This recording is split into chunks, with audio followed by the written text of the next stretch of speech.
Bom dia a todos. Bom dia, os eminentes integrantes da mesa.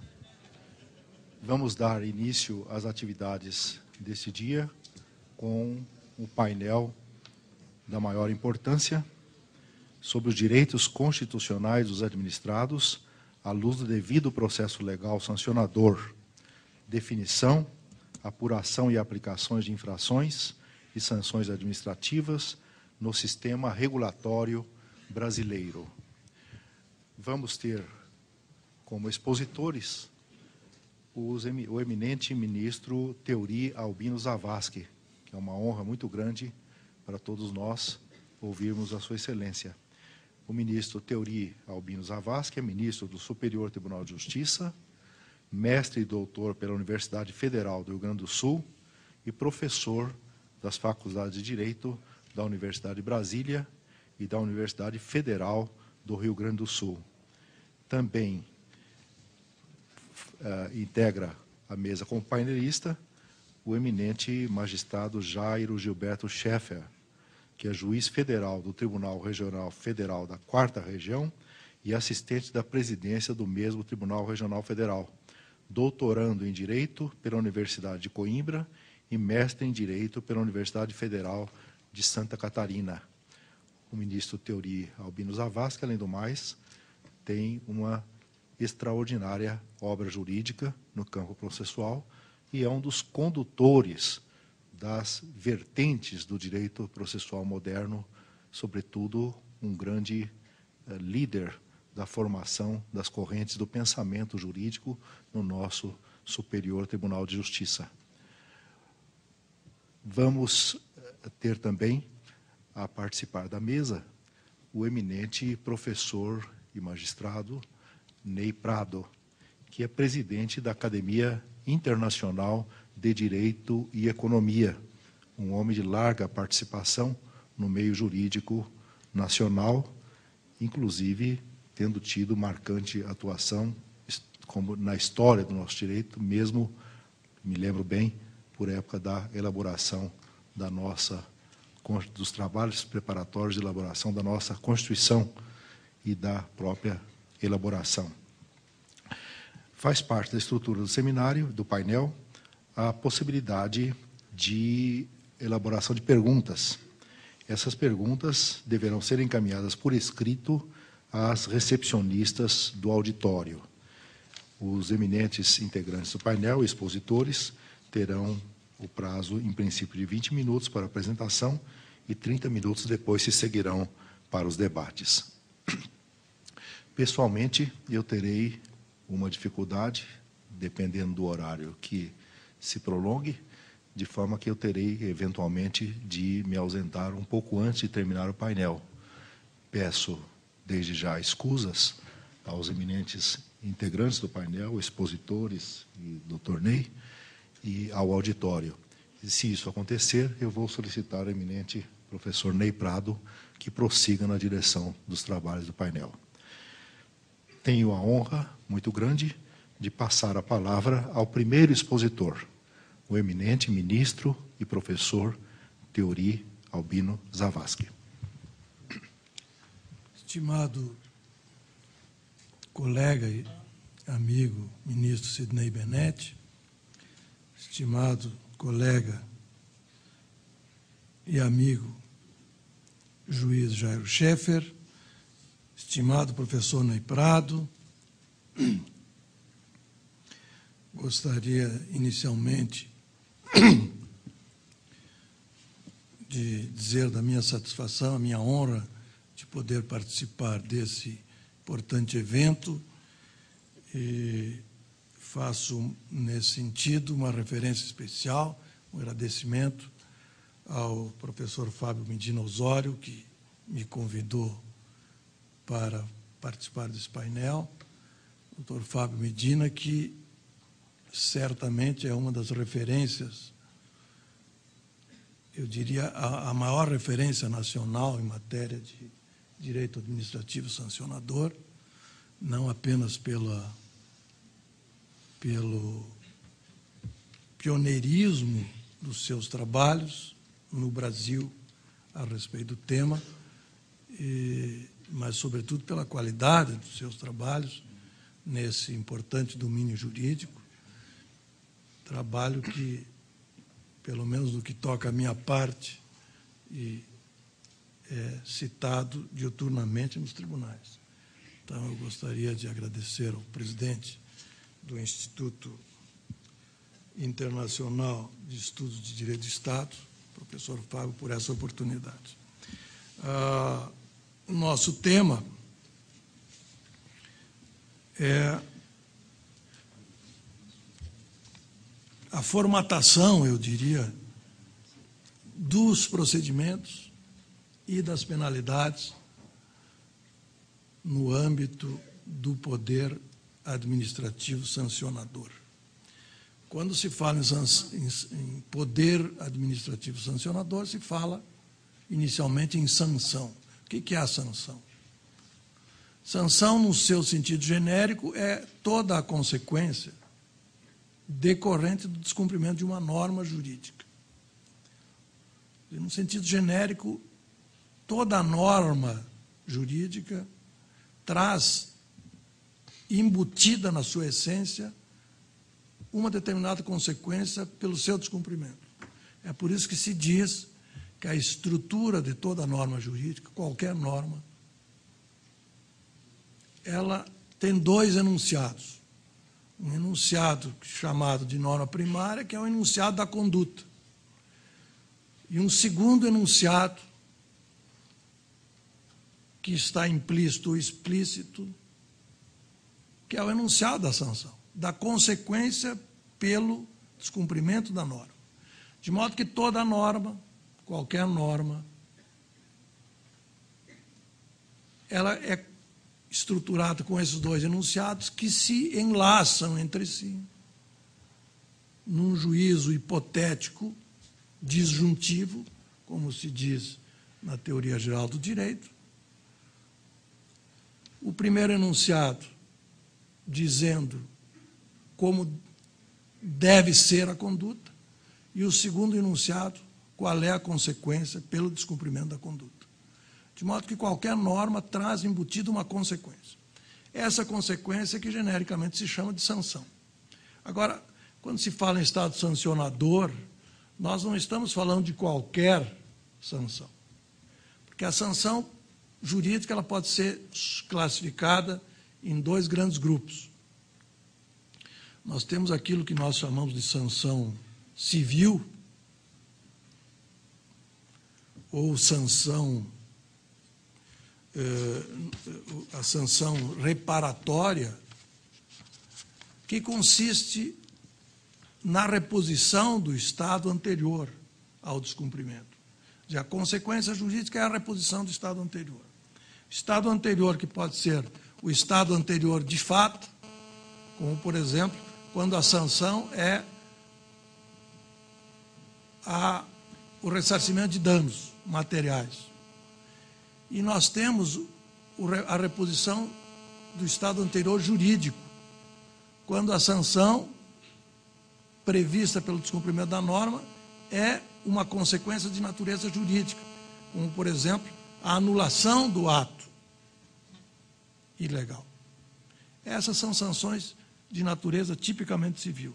Agora, nós temos uma outra espécie de consequência jurídica, de sanção pelo descumprimento da norma, que é a sanção punitiva, que nós poderíamos chamar de punitiva, que não se preocupa propriamente com a restauração do estado anterior, seja o estado jurídico, seja o estado material, mas se preocupa em punir o transgressor.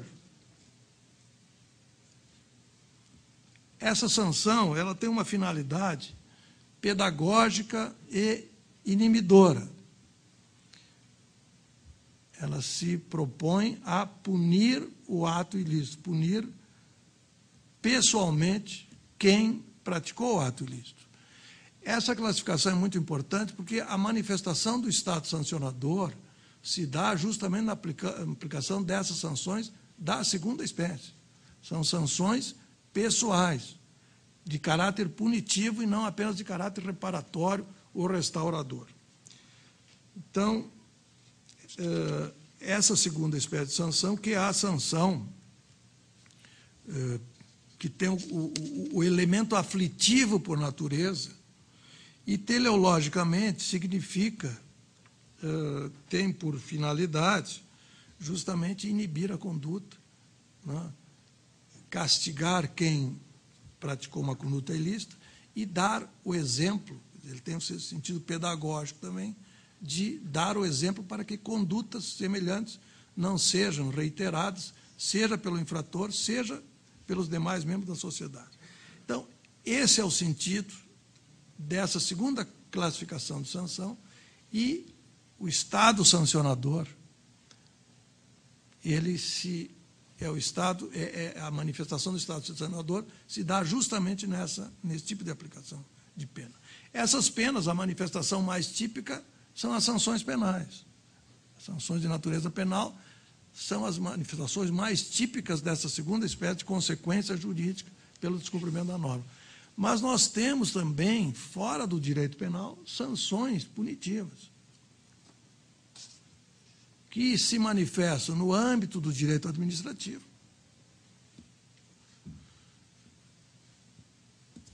Por exemplo, nessas manifestações do poder de polícia do Estado, nessas manifestações do poder disciplinar do Estado e assim por diante.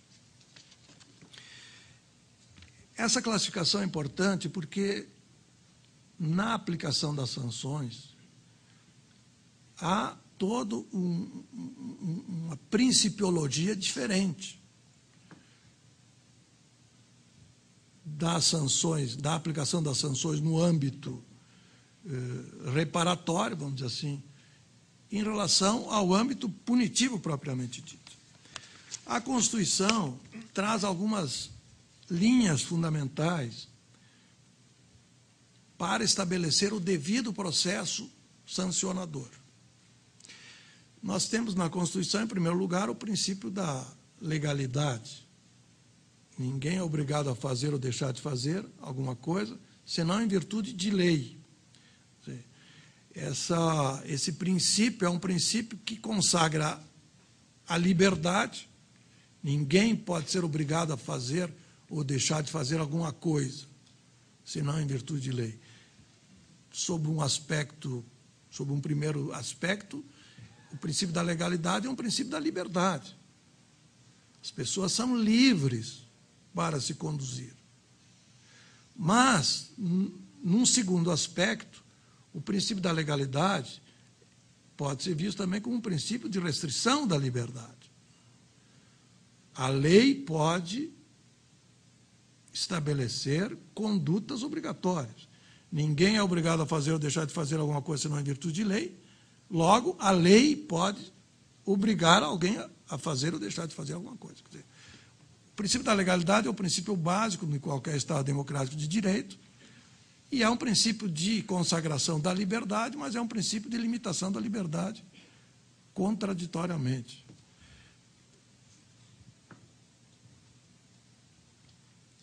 No que se refere à formatação de procedimentos, o princípio da legalidade é importante porque ele é sobranceiro, tanto na formatação daquilo que nós chamamos de devido processo legal formal, como naquilo que nós chamamos de devido processo legal substancial. No que se refere aos princípios do processo sancionador de natureza formal, nós temos alguns enunciados constitucionais relevantes. Primeiro, artigo 5º, incisos 53 e 54. Ninguém será processado nem sentenciado senão pela autoridade competente, princípio do juízo natural. Ninguém será privado da liberdade ou de seus bens sem o devido processo legal. É o princípio da segurança.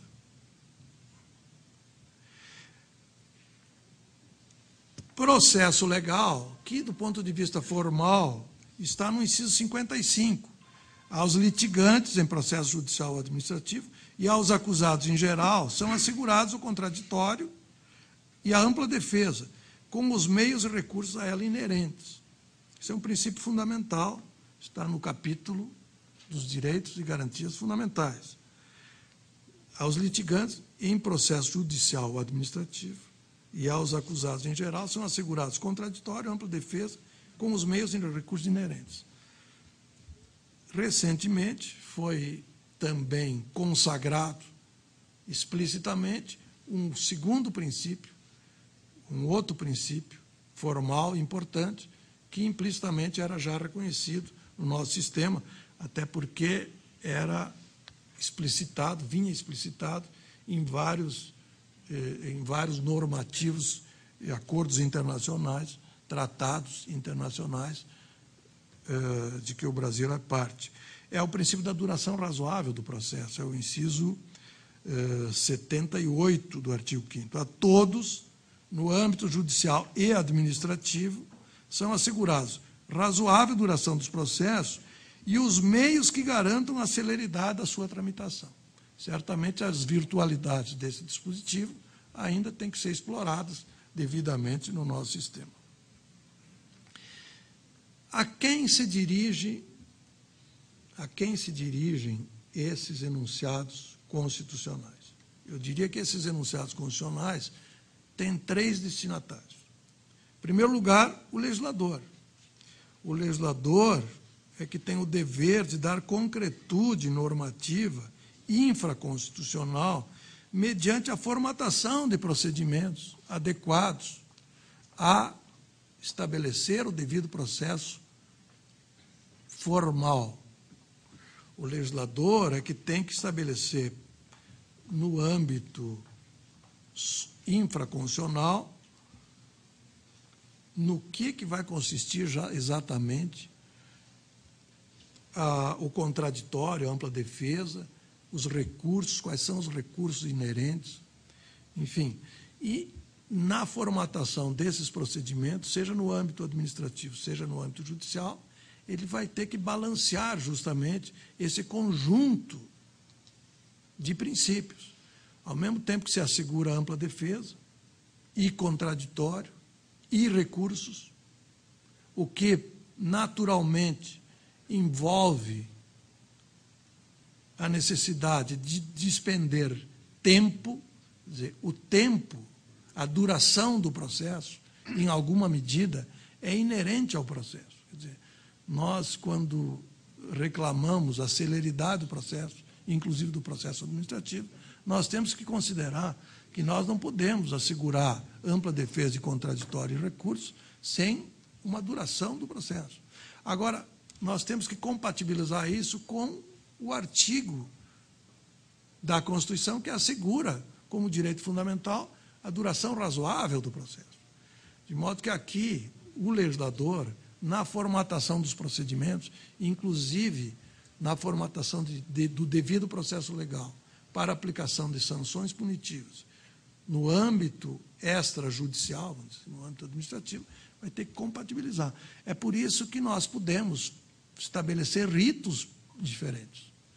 A existência de um rito sumário não significa que esteja retirando dos interessados o devido processo legal. O devido processo legal ele tem que ser formatado de modo adequado a garantir, ao mesmo tempo, a defesa e o contraditório inerente àquela questão que está sendo discutida, sem delongas desnecessárias. Quer dizer, o processo tem que ser balanceado adequadamente à formatação desses procedimentos. Isso tanto no âmbito administrativo quanto no âmbito judicial. Nós temos sempre que considerar que a formatação dos ritos e o princípio da adequação, essa proporcionalidade em matéria de ritos, nessa formatação nós temos sempre que considerar que o processo é um instrumento do direito material. Entre processo e direito material existe uma relação de complementariedade funcional. A aplicação da pena prevista no direito material, ela supõe um procedimento que a complemente com essas garantias constitucionais. Então, essa complementariedade o processo como instrumento. Sendo instrumento, ele tem que ser adequado a seus fins, como todo instrumento, ele tem que ser adequado à sua finalidade e a quem o maneja. É o princípio da adequação das formas, dos quais decorre a formatação de ritos sumários, ou ritos mais vamos dizer, exaustivos, do ponto de vista do exercício da defesa de contraditório e assim por diante.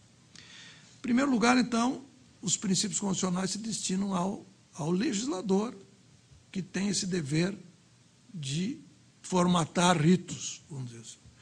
Em segundo lugar, os princípios constitucionais de segurança jurídica, de duração razoável do processo e de instrumentalidade das formas, eu diria, se dirige a quem tem o dever de administrar o processo.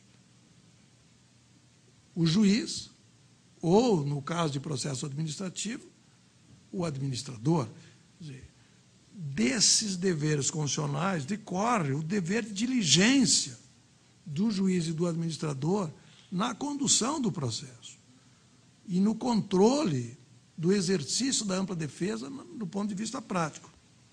E, finalmente, esses princípios constitucionais se dirigem também às partes e aos advogados. O dever de atuar com lealdade e boa-fé, sem provocar atrasos desnecessários na atividade processual. Então, nós temos, fundamentalmente, desse devido processo legal formal constitucional, esses três destinatários. As virtualidades e as garantias se estabelecem no âmbito legislativo, no âmbito do aplicador e do condutor do processo e no âmbito dos figurantes da relação processual administrativa. Mas acho que, além do devido processo legal formal, é muito importante, quando se fala em Estado sancionador, inclusive no âmbito das relações de concessões e permissões de serviço público, o devido processo legal de natureza substancial, que decorre, em primeiro lugar, do princípio da legalidade, que é o princípio básico do Estado democrático de direito, o princípio da legalidade estrita em matéria de tipificação das condutas. Nós temos aqui, diferentemente do que ocorre com sanções simplesmente reparatórias, nós temos aqui nas sanções punitivas o caráter aflitivo pessoal. Isso modifica substancialmente, porque importa, em primeiro lugar, a necessidade da tipificação estrita. O princípio da legalidade tem como consequência, no âmbito do Estado, da manifestação do poder sancionador estatal, uma decorrência importante, natural e essencial, que é a da tipicidade, em matéria de definição do ilícito e em matéria de sanção. Vamos dizer, aquilo que eu falei no início, que toda norma jurídica está composta, está estruturada a partir de duas normas entrelaçadas, a norma que estabelece a conduta e a norma que estabelece a sanção, no âmbito do direito sancionador, seja penal, seja administrativo, esse enlace, essa tipificação, seja da norma primária, seja da norma secundária, é fundamental. Aqui nós temos, na prática, vamos dizer assim, na formatação dos tipos sancionáveis, uma certa dificuldade, porque, especialmente no âmbito extrapenal, existe uma tendência a utilizar conceitos jurídicos abertos na tipificação. Isso acontece muito, nós temos muita discussão no âmbito do poder judiciário, especialmente no STJ, quando nós cuidamos da improbidade administrativa. A lei de improbidade administrativa tem lá 3 artigos estabelecendo uma série de tipos sancionáveis administrativamente, sancionáveis como, vamos dizer assim, tipos administrativos, tipos de ilícito administrativo, com sanções punitivas, porque a lei de improbidade é uma lei destinada fundamentalmente a aplicar essas sanções da segunda espécie, que eu falei aqui, sanções punitivas. Nós temos lá vários tipos abertos. Então, essa discussão da abertura dos tipos sancionáveis é uma discussão importante do ponto de vista do direito, porque nós não podemos, vamos dizer assim, exigir que o legislador seja extremamente fechado na tipificação, extremamente rígido, mas também nós não podemos ter uma abertura de tipos que envolva, às vezes, a própria negação da tipicidade. Então, esse balanceamento é muito difícil também de ser estabelecido no âmbito administrativo. Isso gera, às vezes, discussões enormes sobre, afinal de contas, o que se enquadra, o que se não enquadra num determinado tipo. Bom, então, o princípio da legalidade estrita na tipificação do ilícito e na tipificação da pena. Isso faz parte do direito sancionador do devido processo legal substancial.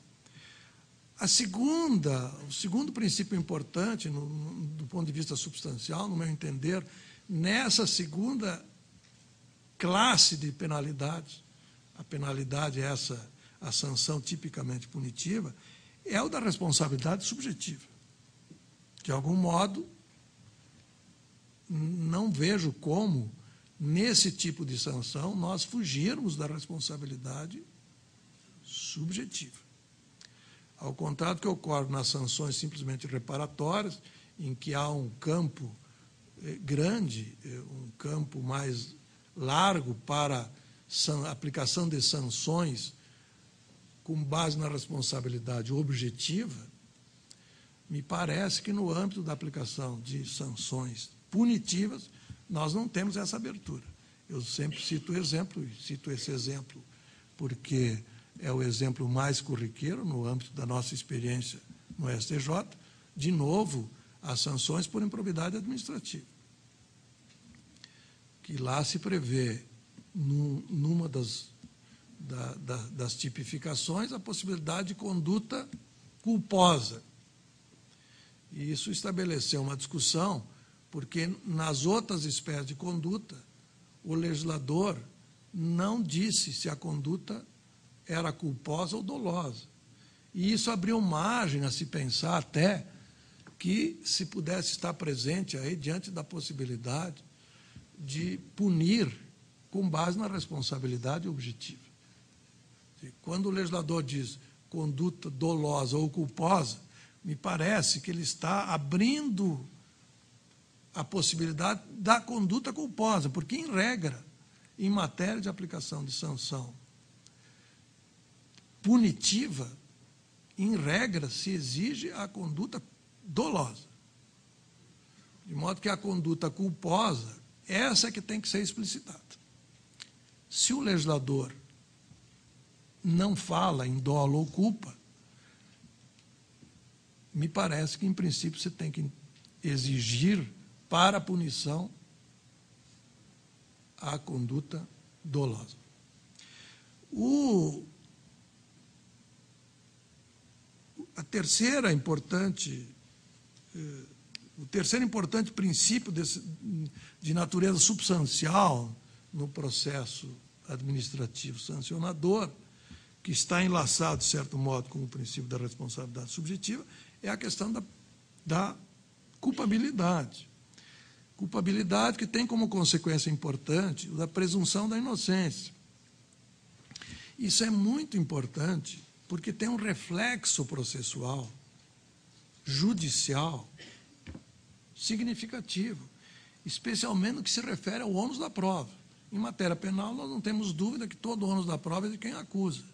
Agora, do ponto de vista do processo administrativo, das sanções administrativas, ou vamos dizer assim, das sanções punitivas, não penais, nós não podemos aplicar no processo judicial, onde se questiona essas penas, a regra geral do processo civil. Apesar de ser uma sanção não penal, sujeita, em regra, a um processo, portanto, civil, nós não podemos aplicar. Nós temos que levar em consideração esse princípio da presunção da inocência, que tem como consequência importante, no âmbito processual, o de carregar a quem pune todo o ônus da prova, seja do ilícito, seja das circunstâncias de fato necessárias à aplicação da sanção. Então, nós não podemos imaginar, num processo de aplicação de penalidades sancionatórias, punitivas, por exemplo, no meu entender, as consequências da rebelia, por exemplo. Não podemos imaginar isso. Ou de carregar o da confissão ficta. Parece que está fora de cogitação quando se trata de poder sancionatório, apesar de ser processo civil. Então, esse princípio da culpabilidade e da presunção da inocência, típica do devido processo legal sancionador, seja penal, seja administrativo, tem essa consequência. Uma outra consequência é a individualização da pena. É também própria do princípio sancionador extrapenal. Mais uma vez, eu recorro ao exemplo da lei de improbidade, onde existe lá uma gama de penalidades. Aliás, na ação de improbidade existe a possibilidade de aplicar quase todas as penas previstas para a ação penal. Tirando a pena privativa de liberdade, todas as demais penalidades que se aplicam na ação de improbidade, que não é uma ação penal, elas são substancialmente idênticas às sanções penais. Então, não faz sentido lógico imaginar que o legislador assegure, no âmbito penal, toda uma gama de garantias, até para a aplicação de uma simples pena de multa, e não assegure essas mesmas garantias quando essa mesma pena de multa, substancialmente as mesmas, com as mesmas consequências, é feita no âmbito de um processo não penal. Ou quando num processo não penal se aplica uma penalidade muito mais severa, como, por exemplo, suspensão dos direitos políticos, como, por exemplo, a perda de um cargo público, como por exemplo, a proibição, a limitação de direitos, proibição de contratar com a administração pública e assim por diante. Então, essa, vamos dizer, relação de identidade substancial das penas no âmbito penal e no âmbito do processo sancionador não penal tem que ser transposta também para os efeitos de garantias constitucionais do devido processo legal. E um último princípio importante de natureza substancial é o princípio da pessoalidade, que eu acho que também se deve aplicar no âmbito do processo administrativo sancionador, que a penalidade não pode passar da própria pessoa do agente do ilícito. Esses são no meu entender, essa é a estrutura fundamental do devido processo legal sancionador, seja na formatação dos procedimentos formais, seja do ponto de vista do direito substancial. Princípios esses, como eu disse, tem, em primeiro lugar, como destinatário o legislador, mas tem também como destinatário importante o próprio juiz, que na condução do processo e na sua sentença, o próprio juiz aqui no sentido genérico, o próprio juiz e o próprio administrador, quando ele é juiz do processo administrativo, que no momento de conduzir o processo de sentenciar o caso, tem que levar em consideração.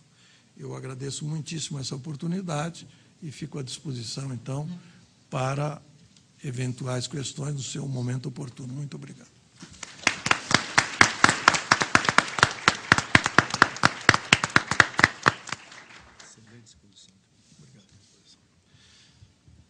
Agradecemos ao ministro Theori Albino Zavascki a excelente exposição que metodiza o pensamento que se segue no nosso painel. Tenho a honra de passar a palavra ao eminente professor e magistrado Jairo Gilberto Scheffer. Em seguida, ao início, eu terei me apresentar e pedirei o que farei sem interromper a exposição do eminente magistrado Scheffer, solicitando a gentileza do professor Ney Prado, que, com a sua imensa compreensão, vai prosseguir nos trabalhos a pedido. Tem a palavra o professor Scheffer. Ministro. Senhor ministro Sidney Agostinho Benetti, presidente dessa mesa, professor Ney Prado, ministro Theori Albino Zavascki. Bom dia a todos. Primeiro, é uma grande honra participar de um painel junto com o ministro Theori Zavascki, que foi o examinador do meu concurso para juiz federal.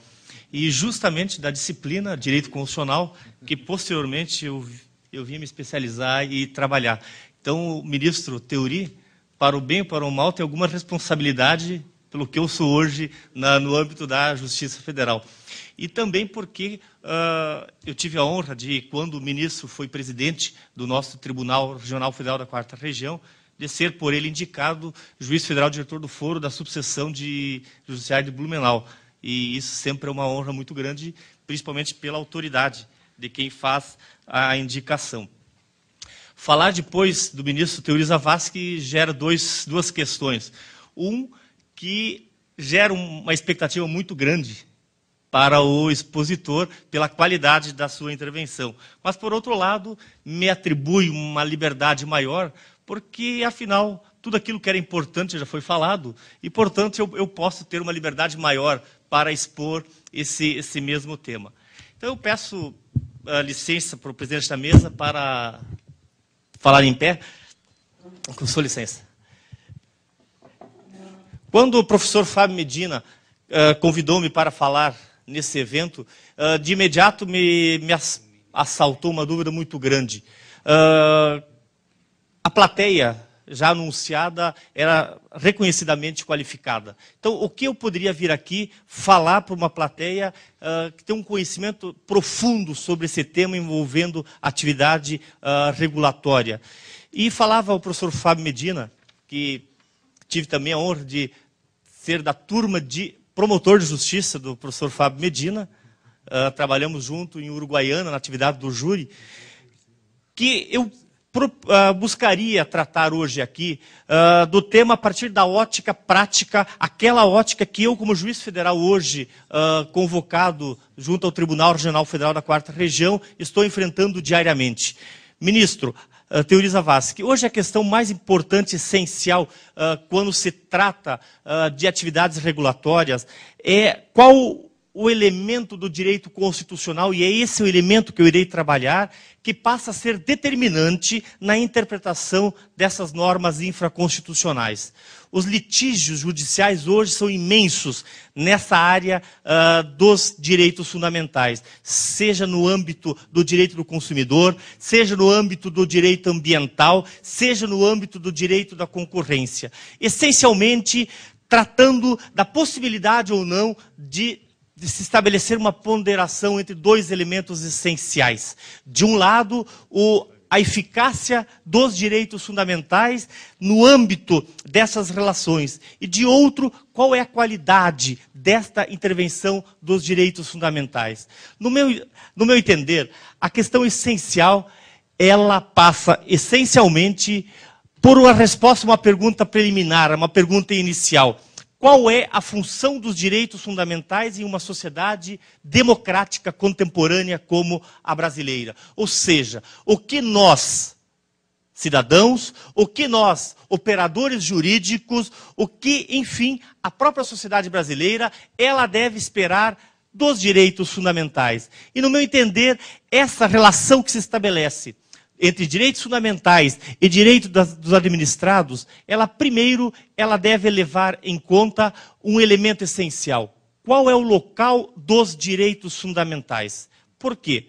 Porque, no meu entender, é muito simples nós importarmos teorias europeias, teorias alemãs, sem considerar qual é a realidade na qual essa teoria ela deve ser aplicada. Nós temos que considerar que a sociedade brasileira ela é extremamente complexa, difusa e fragmentada. Em que sentido? De que nós temos um país continental onde os primados do Estado contemporâneo eles não foram ainda efetivados. Ou seja, o Estado contemporâneo, cuja gênese pode ser encontrado na Constituição Mexicana de 1917, ele no Brasil, ele ainda não encontrou a sua efetivação. O que quer dizer isso? Quer dizer que nós temos que considerar isso no momento em que nós aplicarmos e interpretarmos direitos fundamentais. Segundo, pensamento democrático de direito em uma sociedade contraditória e excludente. Esses são os dois elementos que vão pautar a apreciação que eu terei e que nós deveremos ter sobre o que sejam os direitos fundamentais. Qual é o elemento hoje básico quando se trata processo judicial envolvendo direitos fundamentais? A palavra básica hoje, no meu entender, quando nós tratamos dessa questão de complexidade dos direitos, é a convivência entre os direitos. Cada vez mais, nós temos que ter uma postura de inclusão dos direitos fundamentais, no sentido de que devemos estabelecer interpretações que possam levar concretamente à convivência de direitos que, em tese, podem eventualmente ser contraditórios. Por que esse pensamento ele é importante? A teoria toda do direito fundamental tradicional, ela está embasada num pensamento excludente, no sentido de que os direitos fundamentais, eles permitem a exclusão do outro no exercício dos direitos. A gênese dos direitos fundamentais, que ela pode ser buscada naquele direito negativo, aquele direito individual, ele permite a convivência de direitos junto com a não convivência de direitos. O que quer dizer isso? Numa teoria tradicional de direitos fundamentais, é possível que um cidadão tenha um direito, enquanto que milhares de cidadãos tenham negado esse mesmo direito. E a estrutura tradicional desses direitos fundamentais permite essa compatibilidade. Só que essa realidade, ela não se aplica mais hoje numa sociedade complexa como a brasileira.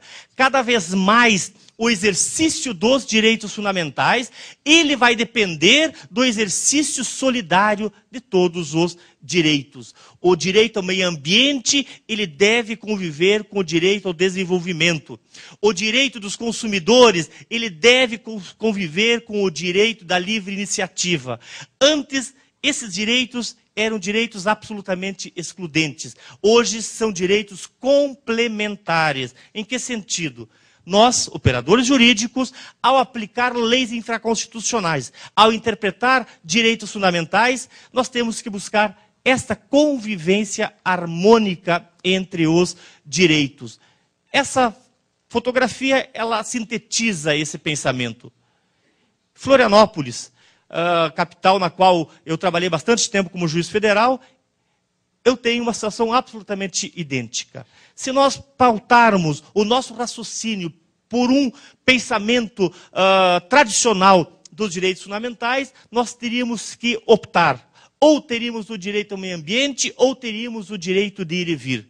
Num pensamento democrático, num pensamento atual, nós temos que estabelecer metas, nós temos que estabelecer formas de incluir esses direitos fundamentais. E isso vai ser importante quando nós formos aplicar, por exemplo, a legislação das agências reguladoras. Isso vai ser importante quando nós formos a interpretar qual é a função do Estado na intervenção no domínio econômico.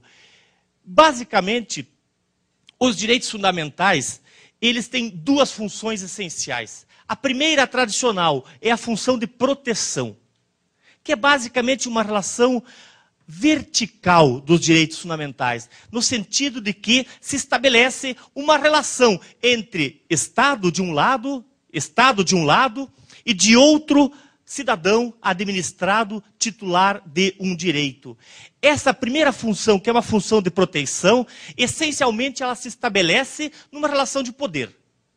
De um lado, o Estado, que é um não detentor de direitos fundamentais, e de outro, o cidadão, o administrado, que é um detentor de direitos fundamentais. Por que essa vértice é importantíssima? Porque ela vai estabelecer alguns elementos essenciais nesta relação que vai se estabelecer entre a sociedade e o Estado, entre a administração e administrado. Todavia, a essa função de proteção, agrega-se modernamente a outra função, que é a função de inclusão dos direitos fundamentais. E é aqui que eu vejo a maior importância hoje, quando nós tratarmos essa parte de sanções administrativas, atividades regulatórias e a relação que se estabelece entre essas atividades. É a função de inclusão dos direitos fundamentais, no sentido de que a relação que vai se estabelecer, ela não vai ser vertical, ela vai ser uma relação horizontal. Por que horizontal?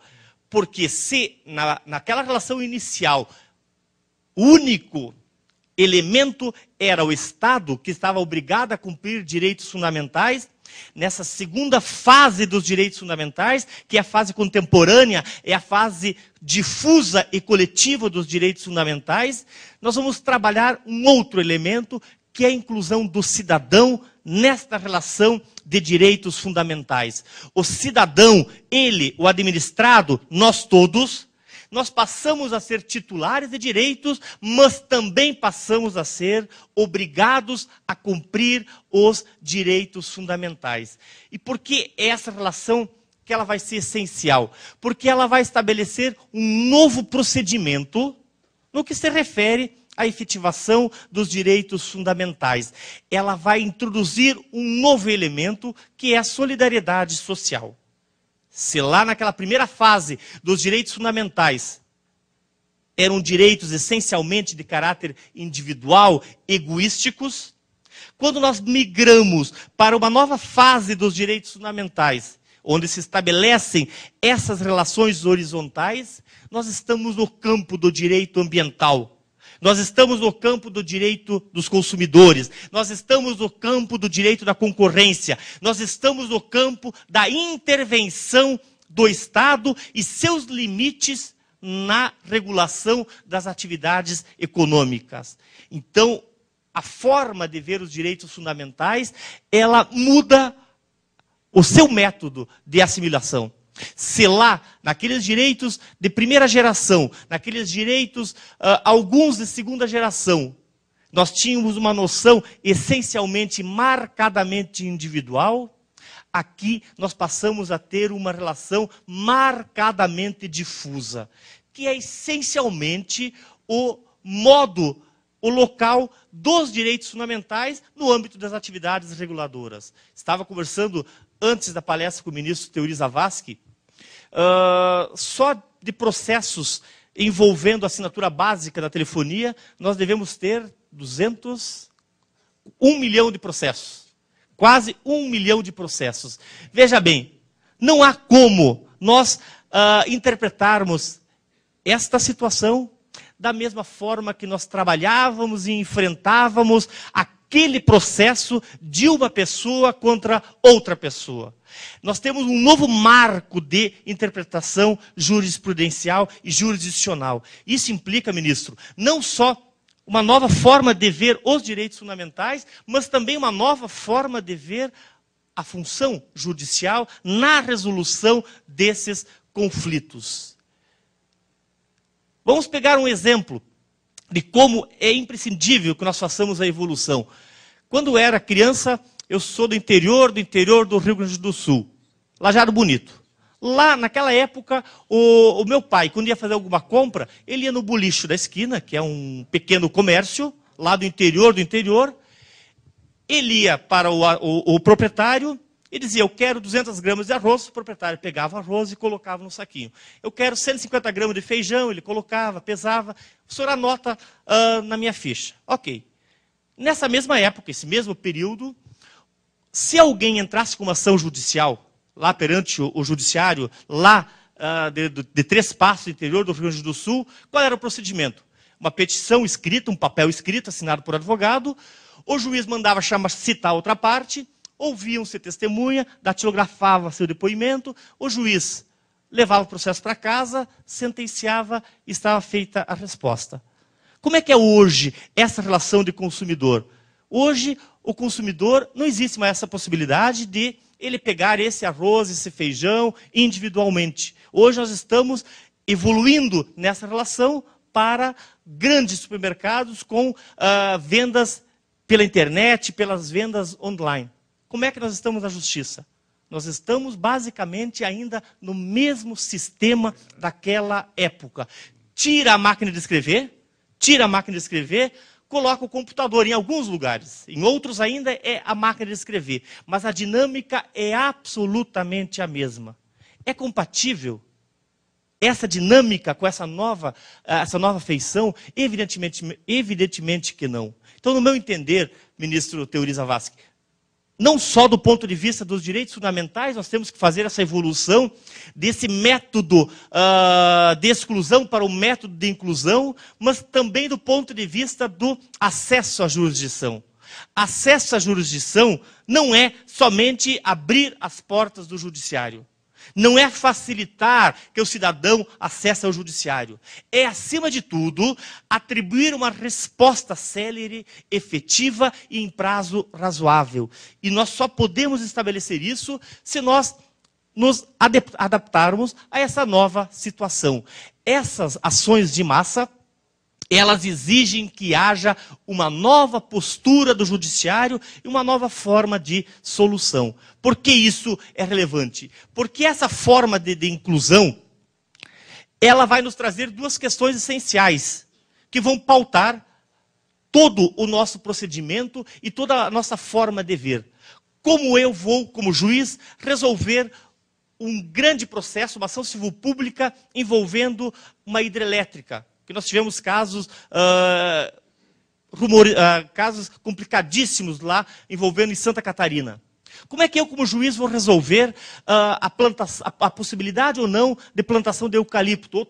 Outro caso complicadíssimo lá no interior do Rio Grande do Sul.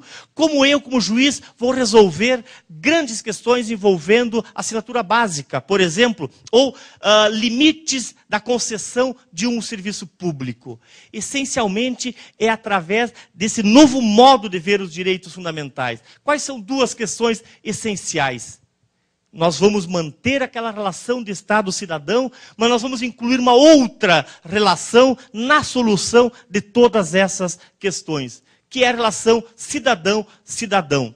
Ou seja, nós vamos tratar não só uma relação entre quem é titular de direito, que é o cidadão, e quem não é titular, que é o Estado. Nós vamos necessariamente ter que incluir uma nova relação, que é o cidadão e o cidadão, que são dois titulares de direito. Esta vai ser a nota essencial e que vai fazer um vértice no que se refere ao método de interpretação dos direitos fundamentais nesse âmbito das atividades reguladoras. Por que isso vai ser importante?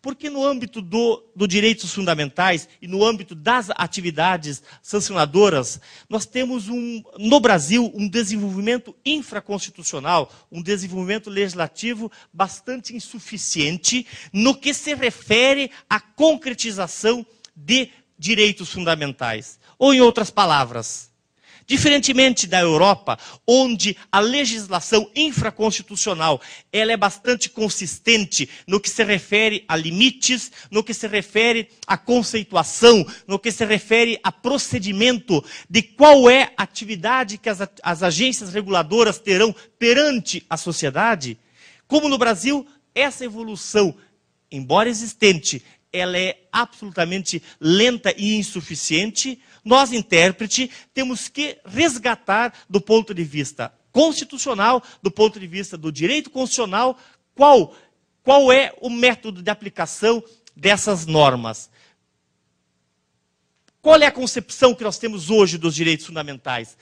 A concepção de que os direitos fundamentais, eles têm um entendimento unitário. O que significa eu entender direitos fundamentais de forma unitária? Significa entender que eu devo, ao aplicar direitos fundamentais, entender que todos os direitos fundamentais, eles estão interligados entre si. O que isso significa? Significa eu ter a compreensão que quando eu for deferir um direito a uma pessoa, eu posso, com esse deferimento, com essa concessão de um direito a uma pessoa, estar prejudicando outra. O direito de uma pessoa, ele está necessariamente interligado ao direito de outras pessoas. Toda vez que eu autorizar ou negar a intervenção do Estado em determinado núcleo da atividade econômica ou financeira, eu tenho que ter a concepção de que isso vai ter consequências não só naquele processo, não só para aquela pessoa, mas uma consequência extraprocessual. Por quê? Porque os direitos fundamentais, eles têm uma interligação entre si. Historicamente, nós tínhamos uma concepção de que os direitos fundamentais individuais, aqueles de primeira geração, os direitos à liberdade, o direito à vida, eles não tinham ligação nenhuma com os direitos de segunda geração ou os chamados direitos prestacionais. Direito à saúde, direito à segurança pública, direito à eficiência da atividade administrativa, que são todos direitos prestacionais. A partir do momento em que nós tínhamos esses direitos separados em blocos, em caixinhas separadas, se possibilitou uma ampla efetivação daqueles direitos e uma ampla não aplicação desses direitos de segunda geração. Qual é a proposta que nós fazemos? Nós temos que estabelecer uma interligação essencial entre esses direitos fundamentais. E por que isso vai ser importante? Porque a atividade administrativa, por ser uma atividade essencialmente prestacional, ela vai estar ligada aqueles direitos de primeira geração, e ela vai determinar o método de aplicação e de informação. Essa interligação entre os direitos fundamentais, ela vai gerar a eficácia irradiante dos direitos fundamentais. Esses elementos concretos que o ministro Teori Zavascki referiu na sua brilhante intervenção, essencialmente, eles decorrem desse elemento aqui. Eficácia irradiante dos direitos fundamentais. Esse déficit legislativo, que nós referimos antes, essa insuficiência do arcabouço legislativo infraconstitucional, ele vai gerar a necessidade de nós extrairmos os direitos dos administrados no que se refere ao processo administrativo sancionador, essencialmente da eficácia irradiante dos direitos fundamentais. Ou, em outras palavras, nós temos que concretizar a disposição constitucional que refere da eficácia imediata dos direitos fundamentais.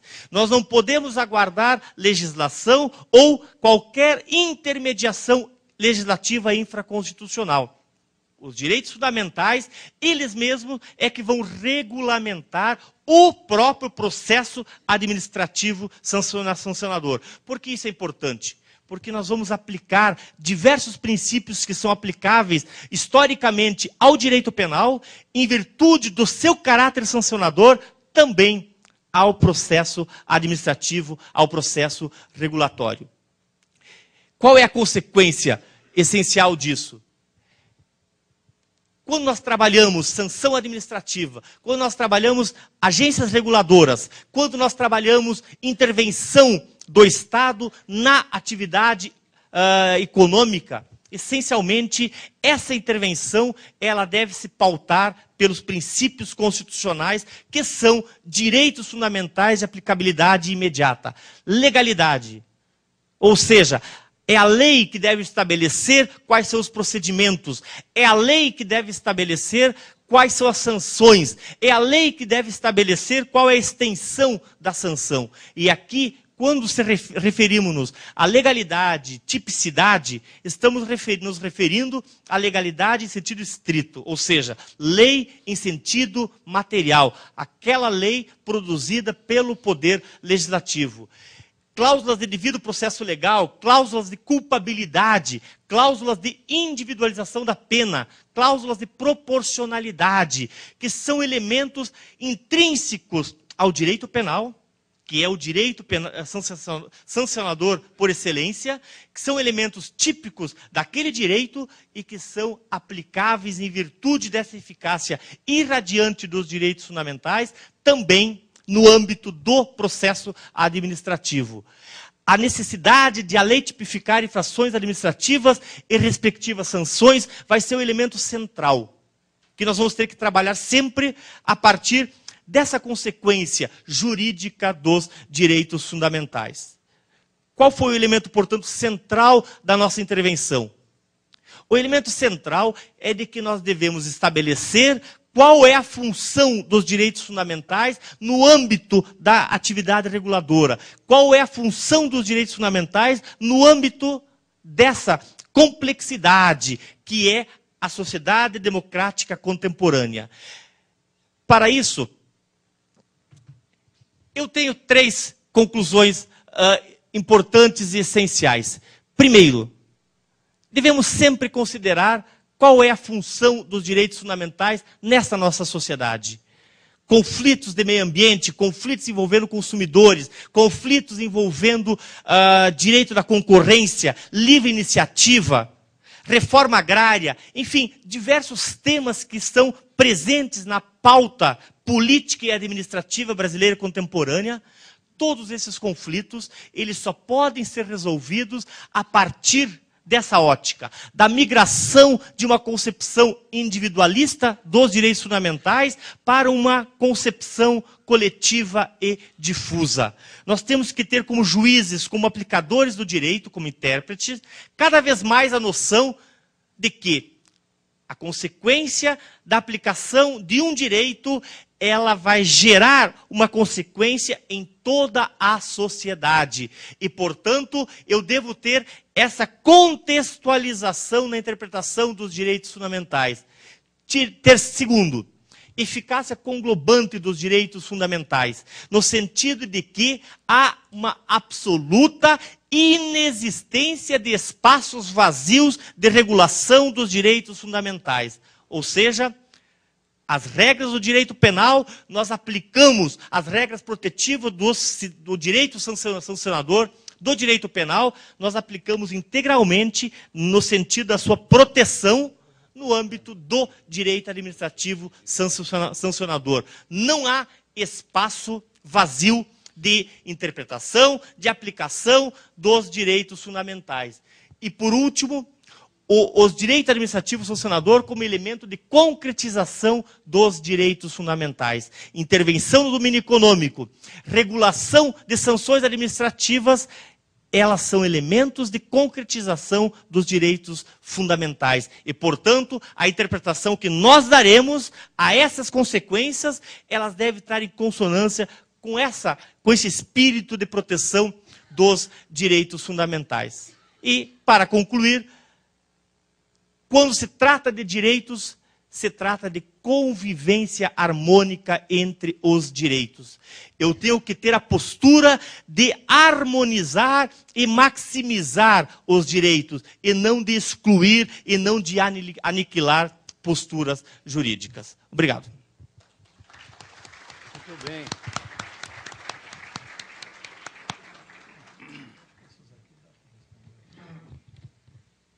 Bem, eu tenho o máximo prazer de assumir aqui a condução dos trabalhos, principalmente por se tratar do ministro Sidney Bennett, que é um grande amigo e um excepcional ministro.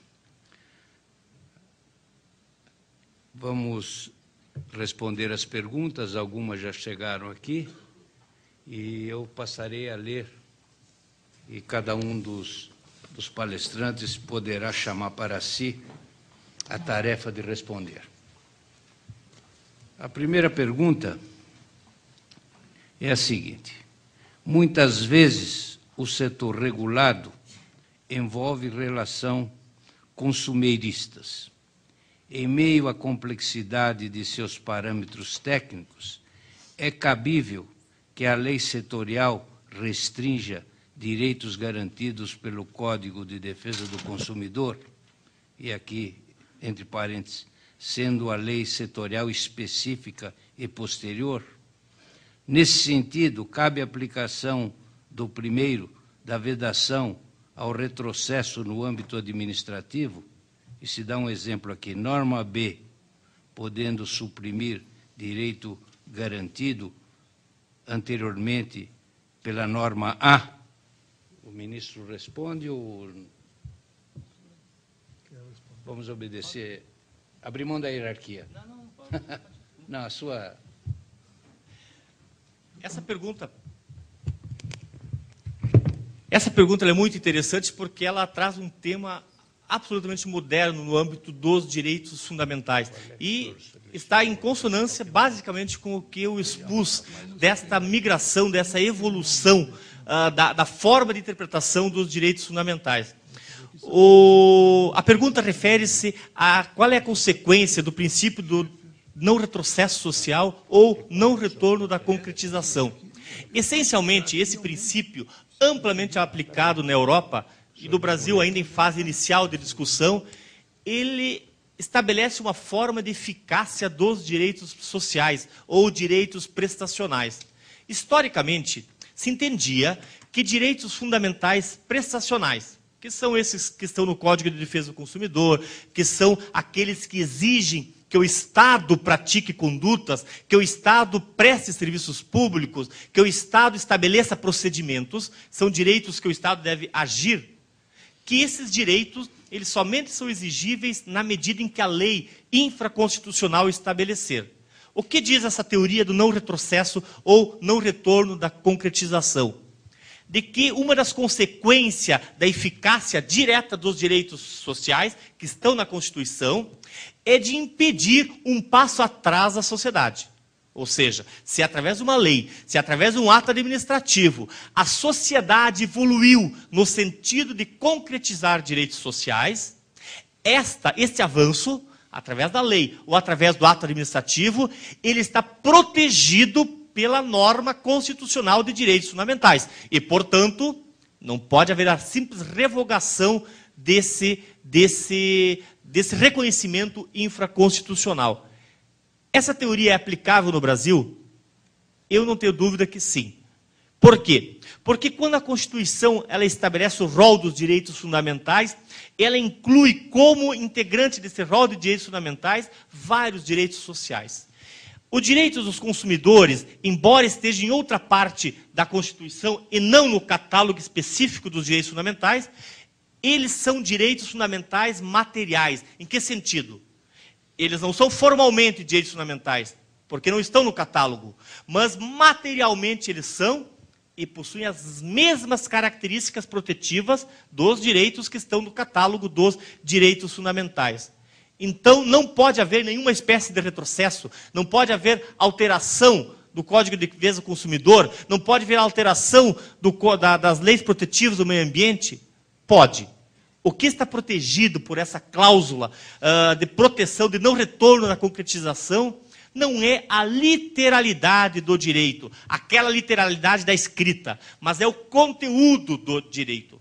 Então, pode sim haver alteração, desde que essa alteração ela não aniquile o núcleo essencial do direito fundamental. Essa concepção de proteção do núcleo essencial ela já foi acolhida pelo Supremo Tribunal Federal em diversos julgamentos, no sentido de que nós não podemos nos preocupar com a literalidade do direito, mas com o seu conteúdo. Então, respondendo à indagação, é possível haver alterações? É possível, desde que essa alteração ela não atinja o núcleo essencial do direito protegido, no caso dos consumidores. Muito bem. O senhor ministro achou conveniente ele mesmo ler as perguntas, assim dá maior celeridade aos trabalhos. Eu selecionei aqui 4 questões que são dirigidas a mim e vou fazer uma apreciação genérica porque elas tratam de 2 assuntos. O primeiro é na questão que eu falei aqui, na questão da presunção da inocência, e o segundo é a questão da responsabilidade objetiva. Primeiro diz assim, no que tange à presunção de inocência, haveria violação a esse princípio na norma da lei de improbidade que prevê punição para o caso de evolução patrimonial incompatível com proventos do agente público, tendo em vista que, nesse caso, o preceito parece impor ao agente a obrigação de demonstrar a licitude do enriquecimento presumindo o ilícito. Segundo, sobre a presunção da inocência, considerando a responsabilidade subjetiva. Deixa eu ver aqui. As outras sobre são responsabilidade objetiva. Eu penso que essa primeira pergunta ela está muito mais ligada à questão da prova do que propriamente ao princípio da presunção da inocência. Quer dizer, aqui, quando se fala em o caso de evolução patrimonial incompatível com os proventos do agente público, quer dizer, isso não significa, quer dizer, quando se fala em presunção da inocência e, portanto, o ônus da prova de quem acusa, não significa dispensar o acusado de provar certas coisas. Mesmo no direito penal, o fato extintivo, vamos dizer assim, que afasta a aplicação da pena, ou, vamos dizer, afasta a veracidade do fato ilícito, essa cabe ao acusado. Aqui me parece o caso típico. Quer dizer, se demonstra uma evolução patrimonial incompatível com os proventos. Quer dizer, cabe ao acusado demonstrar a compatibilidade, se for o caso. Aqui não há uma inversão do ônus da prova, porque se parte sempre do pressuposto de que quem acusou fez uma demonstração de que teve uma evolução patrimonial incompatível com os proventos. É isso que ele cabe provar. Quer dizer, a segunda parte, obrigação de demonstrar a licitude do enriquecimento presumindo ilícito, bom, eu acho que essa já seria um fato extintivo, que esse sim caberia ao... As outras perguntas dizem respeito, basicamente, à presunção da inocência, à questão da responsabilidade subjetiva. Especialmente no campo do direito do consumidor, no campo das infrações ambientais. Nós temos que aqui considerar 2 coisas. Na minha exposição, vamos dizer assim, eu fiz uma classificação um pouco rudimentar das sanções, ou das consequências pelo descumprimento das normas. Eu peguei os 2 polos, vamos dizer assim, bem opostos, justamente em função até da limitação do nosso tempo. Mas nós temos várias outras espécies de consequências jurídicas que não são propriamente manifestação do Estado sancionador. Nós temos que tem esse caráter aflitivo, que tem esse caráter punitivo, né? Nós temos um campo intermediário que diz com certas consequências jurídicas, não propriamente relacionadas com o Estado, com o poder sancionatório do Estado, mas até nas relações da sociedade. Eu dou um exemplo. Vamos dizer, uma multa contratual, o descumprimento de um contrato, tem lá uma sanção. Mas essa não é certamente uma manifestação do Estado sancionador. No âmbito do direito consumidor, a análise do tipo de sanção no âmbito das relações de consumo certamente tem que ser vistas de um modo diferente daquelas sanções que nós tratamos aqui, que são manifestações do Estado sancionador propriamente dito. Quer dizer, no âmbito das relações de consumo, nós temos muito mais a proteção do consumo, e eu acho que isso vale também para o meio ambiente, muito mais do interesse, vamos dizer, de relações de sobrevivência da própria sociedade, que propriamente, e que são essenciais, a manutenção de um nível adequado de relação dos cidadãos com o meio ambiente, dos cidadãos com o mercado, etc., que são, vamos dizer assim, tem uma classificação um pouco diferente, que no âmbito da tipificação das penas e no âmbito da tipificação dos ilícitos, geralmente comporta, vamos dizer assim, uma certa liberdade na formulação, especialmente no que concerne a conceitos abertos como técnica de legislação. Eu falei aqui que, fora do âmbito penal, existe uma certa, vamos dizer assim, margem de liberdade legislativa, no sentido da tipificação um pouco aberta, seja do ilícito, seja da penalidade. E isso tem que ser adaptado em certas áreas difíceis, como é o caso das relações de consumo e como é o caso das relações ambientais. Então, acho que nós temos que ver a questão da responsabilidade subjetiva, a questão do princípio da tipicidade, com essa margem de relatividade adequada, vamos dizer, ao tipo de sanção que nós vamos aplicar e ao tipo de objetivo que se visa a alcançar com a tipificação. Vamos a seguimento. O doutor Jairo agora vai ele mesmo ler a pergunta. A dimensão e a extensão dos direitos fundamentais atingidos por condutas infracionais das concessionárias deve servir à dosimetria das penas? Sem dúvida que sim, até em virtude daquilo que eu referi anteriormente, da eficácia conglobante dos direitos fundamentais. Toda e qualquer sanção, seja ela administrativa, seja ela penal, desde que tenha essa conotação de atividade sancionadora, ela deve estritamente obedecer ao princípio, à proporcionalidade. Proporcionalidade não naquele conceito constitucional. Quando se trata, professor Ney Prado, de proporcionalidade, gera-se uma confusão bastante grande entre proporcionalidade, razoabilidade e ponderação, que são três categorias essenciais no constitucionalismo contemporâneo e acabam havendo uma confusão muito grande entre os conceitos de cada um.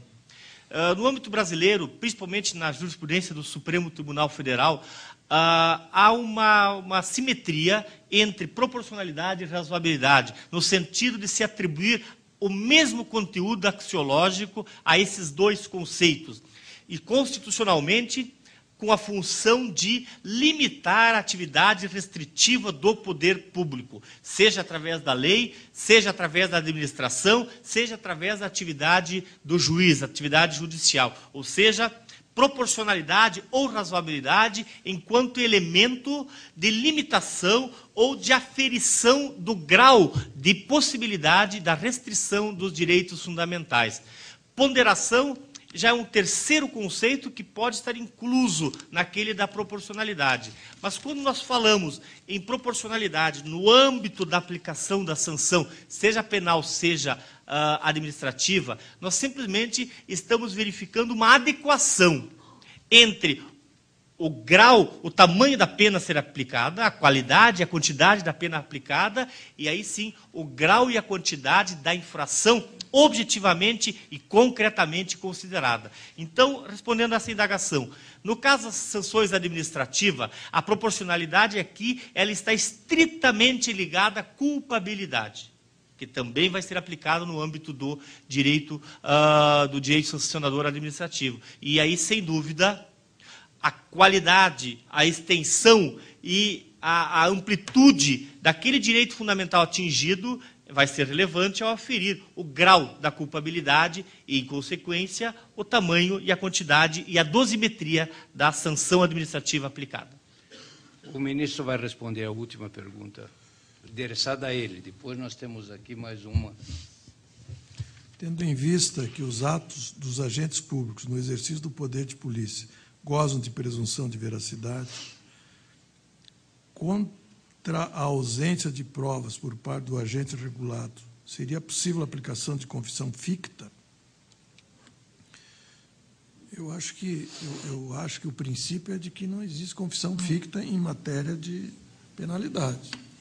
Agora, isso não significa dizer que, num caso desse, há confissão ficta, porque a palavra do agente, vamos dizer, o ato administrativo, que aqui significa, vamos dizer assim, um ato de infração, um auto de infração, suponho eu, com a descrição de um determinado fato, a palavra do agente também é um meio de prova. Quer dizer, então, não se trata de confissão ficta. Aqui, de novo, acho que nós caímos na questão da prova do fato extintivo. Não se trata propriamente de uma confissão ficta. Se trata do valor que se deve dar, valor probatório que se deve dar à palavra do agente administrativo. Isso é outra coisa. Então, eu acho que aqui não há uma incompatibilidade de princípio. Não se trata aqui de confissão ficta. Bem, vamos dar seguimento. Fazer a última indagação. O senhor concorda que o poder concedente, ao escolher fazer sua regulação por intermédio de resoluções que criam infrações e sanções, que por muitas vezes infringem os princípios do direito administrativo na sua origem, não se mostra eficaz, uma vez que teria instrumento eficiente na lei e nos contratos, sem vício de ilegalidade, tais como a possibilidade até de decretação de caducidade ou alteração unilateral dos contratos? Sem dúvida. Pela exposição toda que eu trabalhei com essa evolução da eficácia vinculante dos direitos fundamentais, essa conclusão está correta. Não é possível que atos administrativos infraconstitucionais, que não ato legislativo em sentido material, estabeleçam infrações e sanções administrativas. E nós podemos, sim, buscar diretamente dos direitos fundamentais, como sugerido pela pergunta, inclusive, nos contratos e na legislação existente, a formatação adequada ao cumprimento desses direitos fundamentais. Bem, cumprimento os senhores palestrantes pelo brilhantismo das exposições, cumprimento o ilustre auditório pela atenção dispensada a esses debates e dou por encerrada esta parte do evento.